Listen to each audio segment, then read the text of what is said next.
دین اور مسلمہ تاریخ۔ سرزمین عرب پر دین اسلام کا غلبہ اور صحابہ کرام کا روم اور ایران کی سلطنتوں کو شکست دے کر عظیم خلافت اسلامیہ قائم کرنا انسانی تاریخ کا اتنا غیر معمولی واقعہ ہے کہ عام حالات میں یہ خلاف عقل و عادت لگتا ہے۔ اس کی توجیہ و تعویلات کی بہت سی کوششیں آج تک کی جاتی ہیں، تاہم قرآن مجید اور احادیث میں یہ بات بالکل واضح ہے کہ یہ سب اللہ تعالیٰ کے خصوصی اذن سے ہوا۔ در حقیقت اس کی حکمت یہ تھی کہ اللہ تعالیٰ نبوت کو ختم کر رہے تھے۔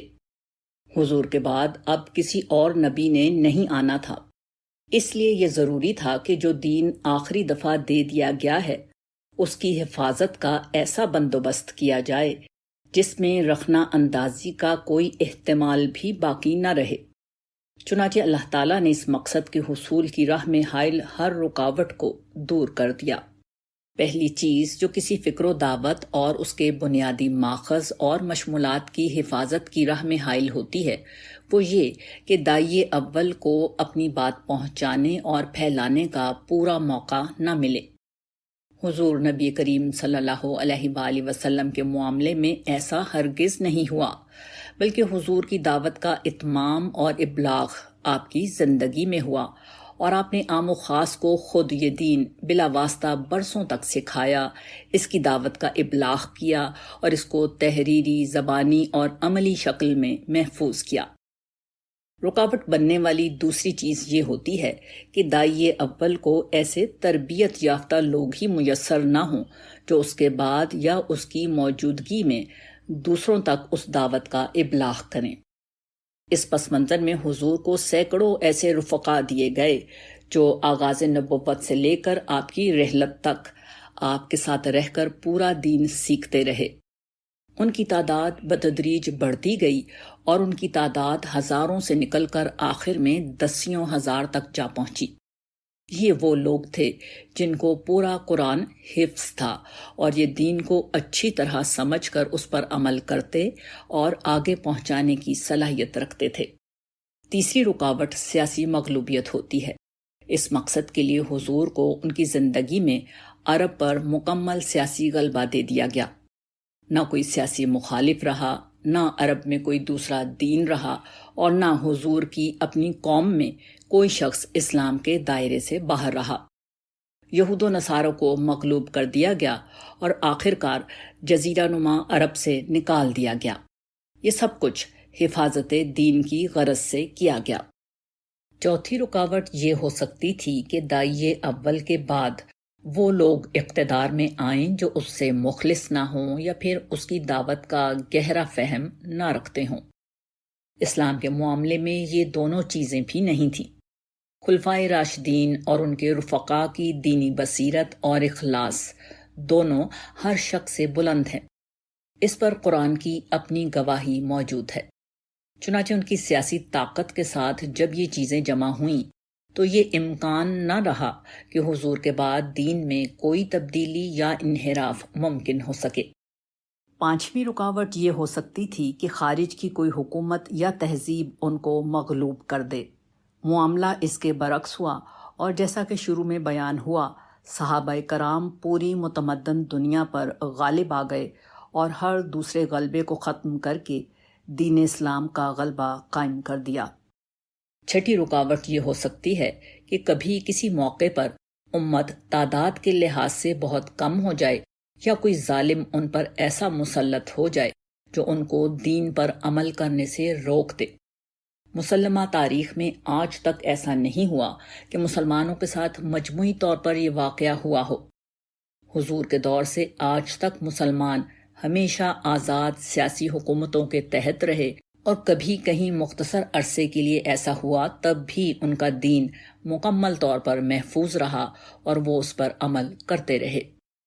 ان سب کے علاوہ ایک ممکنہ رکاوٹ یہ ہو سکتی تھی کہ جس دین کی حفاظت مطلوب ہو وہ کوئی کتابی نوعیت کی چیز ہوتا۔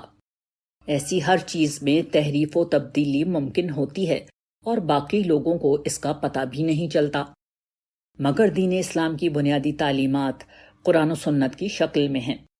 قرآن اپنی نوعیت کے لحاظ سے لکھی جانے والی نہیں بلکہ پڑھی جانے والی کتاب ہے۔ عام 5 وقتہ نمازوں سے لے کر تہجد اور تراویح تک کی نماز کے لیے ہر مسلمان کو تھوڑا یا مکمل یاد ہونا ضروری ہے۔ اس چیز نے پہلے دن سے حفظ قرآن کی روایت کو جنم دیا جو مشینی طباعت کے آغاز تک قرآن کی حفاظت کا اصل ذریعہ بنی رہی اور آج بھی ہے۔ بیشتر دین یا اس کا حوالہ اس کتاب میں محفوظ ہے۔ اسی طرح سنت گنتی کے ان عملی احکام پر مشتمل ہے جو ہر شخص کی زندگی میں شامل ہیں۔ تمام عبادات، غسل و طہارت، رسوم و آداب اور ان جیسی دیگر چیزوں سے متعلق یہ سنن لاکھوں کروڑوں میں مسلمان ہر روز ادا کرتے ہیں اور پوری زندگی ان پر عمل پیرا رہتے ہیں۔ ایسے کسی دین میں تبدیلی کا کوئی امکان نہیں، اور کبھی کوئی شخص یا گروہ اضافہ کرتا بھی ہے تو اہل علم کا ایک گروہ پہلے دن سے موجود ہے جو اصل دین کو علمی طور پر بیان بھی کرتا ہے اور اس اضافے کو اضافہ قرار دے کر اسے تاریخ کے ریکارڈ کا حصہ بنا دیتا ہے۔ اس کی بنیاد پر کوئی بھی محقق یہ بتا سکتا ہے کہ فلاں اضافی عمل اس زمانے میں شروع ہوا۔ مسلمانوں کی علمی روایت میں اس گروہ کو فقہا کا گروہ کہا جاتا ہے۔ اس گروہ کا کام ہی اس دین کو لوگوں میں بیان کرنا تھا جو حضور نے امت کو دیا۔ تاہم یہ گروہ مشہور اس پہلو سے ہو گیا کہ جہاں دین خاموش ہے وہاں یہ لوگ اجتہاد اور قیاس سے اپنی رائے بیان کرتے ہیں جس سے ان کی فقہ وجود میں آتی ہے۔ یہ فقہا کا ثانوی کام ہے جسے غلطی سے ان کا اصل کام سمجھ لیا گیا۔ ان کا پہلا اور بنیادی کام اصل دین یعنی قرآن و سنت کو بیان کرنا ہے۔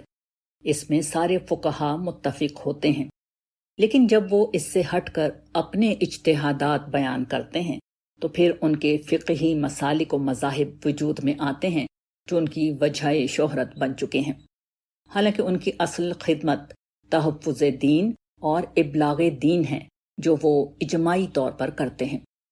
خیال رہے کہ محدثین بھی اصلاً فقہا ہوتے ہیں۔ وہ اصل دین کو بیان کرنے کے ساتھ ان مسائل میں جہاں قرآن و سنت خاموش ہے، قیاس اور اجتہاد سے اپنی رائے دینے کے بجائے حضور سے منسوب روایات کو ڈھونڈ کر بیان کرنے کو اپنا اصل کام بناتے ہیں۔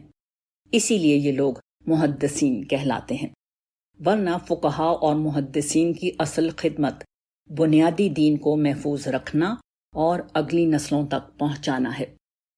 اس تفصیل سے یہ واضح ہو جاتا ہے کہ اللہ تعالیٰ نے کس طرح نبوت ختم کر کے اس دین کی حفاظت کا بندوبست کیا۔ چنانچہ یہی وہ پس منظر ہے کہ جب کوئی شخص یا گروہ اٹھ کر یہ بتاتا ہے کہ صحابہ کرام دین کی حفاظت نہ کر سکے یا تابعین اور تبع تابعین اور سلف و خلف اس بارے گراں کو اٹھا نہ سکے، تو وہ تاریخ کے مسلمہ حقائق کی روشنی میں ایسا بہتان لگاتا ہے جس کا رد مسلمہ تاریخ کر دیتی ہے۔ ایسے لوگ آخرت میں تو خدا کے ہاں جواب دہ ہوں گے ہی، مگر دنیا میں بھی مسلمہ علمی حقائق ان کی تردید کے لیے کافی ہیں۔